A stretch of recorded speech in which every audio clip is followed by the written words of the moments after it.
coffee here with Have You Heard. In case you haven't caught on, I'm the host of the show. Sorry, Quentin does all of the filming and all the editing.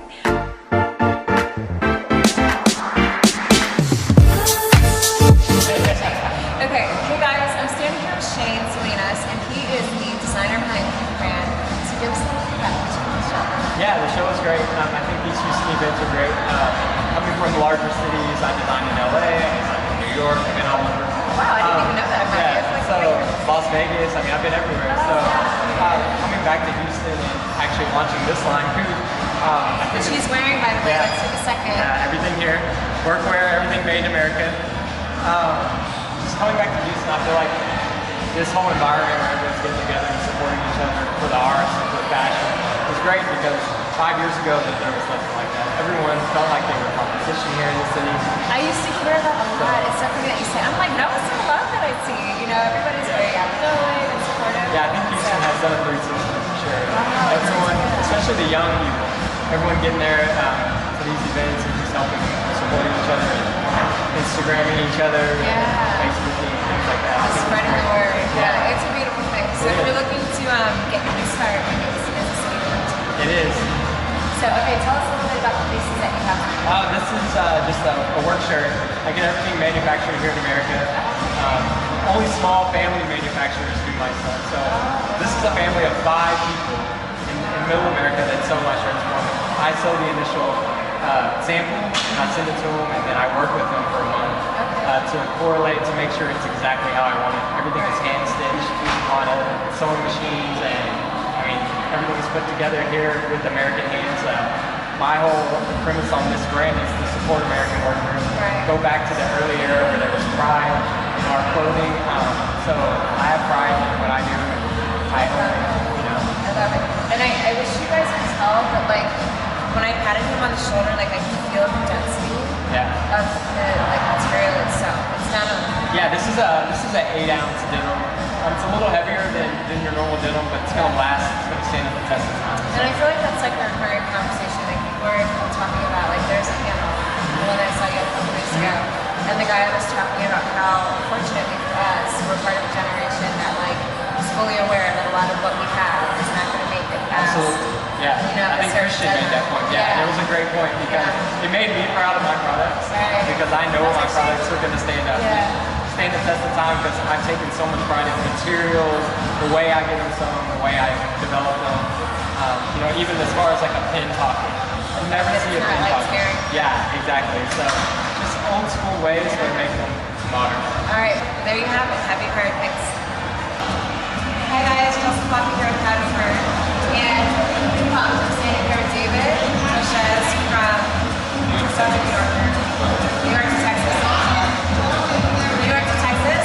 And Regis from Modern Renaissance. So guys, it was awesome. It was I really liked it. And what is it? Because do you guys consider you're a plumber as well? Okay, so do you guys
So give us a little feedback. What do you think? I think it's a great event altogether.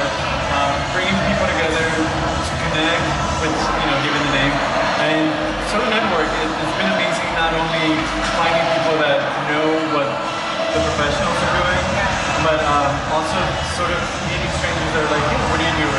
And realizing that there is a huge pool of networking that you can do creatively, and having everyone under one roof, just mingling, spending time, and just having a good time. Yeah, it's so cool because I would say that I normally see people like in one setting or another group here in another setting. So to see so many familiar faces all at once is very cool. And that kind of leads us into the next question. So I just wanted to ask you, it came up earlier, somebody was asking me, how do you find peace and sense of style? And I feel like I'm still kind of sorting through, and I kind of realized that thought I've actually answered. So what would you say? And I think that the industry overall is still trying to figure it out. But what I do enjoy is that as unique as you want it to be, there's different voices. And I think that defines your different style. We're so very diverse. Anyway, right? We're very diverse. And I mean, in my opinion, as a stylist, I would hope that we would embrace it far more to be comfortable in our environment, whether it be one of them. I think, the cool thing about cities like New York or Chicago is that, you see a cool girl in street style and she's carrying, a blazer that she'll throw on and off. That's significant to them because it's part of the culture of the city, whether it's environmental or practical. And we can embrace that, whether it's, accessorizing with something that is sheer in line and still not going to sweat that crazy. So you might have to be thinner. And you're guarding from mosquitoes as bad as making mosquitoes and cranberry sound. Everybody knows that story. That's a good point. But at this point, it's like sort of, okay, we have issues weather-wise. Why don't we make that sort of our cultural trend something to define it? But again, going back to the original answer, it's diversity, I think, is what makes Houston style happen. You see girls that are wearing, very trendy on the national level or international level, but then you see girls that are very in tune with the cultural background, where they'll mix that in with, cool pair of like boyfriend jeans, a white t-shirt, and then you have some kind of a very cultural necklace, whether it's African, whether it's South American. But I think that's an amazing thing. You see that globally, but you see that a lot more fitting. More fitting because we're not a melting pot, we're more of a salad, because everything's sort of like very genuine. So fashion-wise, we can be very genuine. Yeah, and it's funny that you say that. So this is my shameless plug, and it's on camera. Bingo. In the event that you design an amazing line of mosquito protective gear that is like so fashionable, it happened on Have You Heard? Yes. I'm so excited about that. So we'll end on that.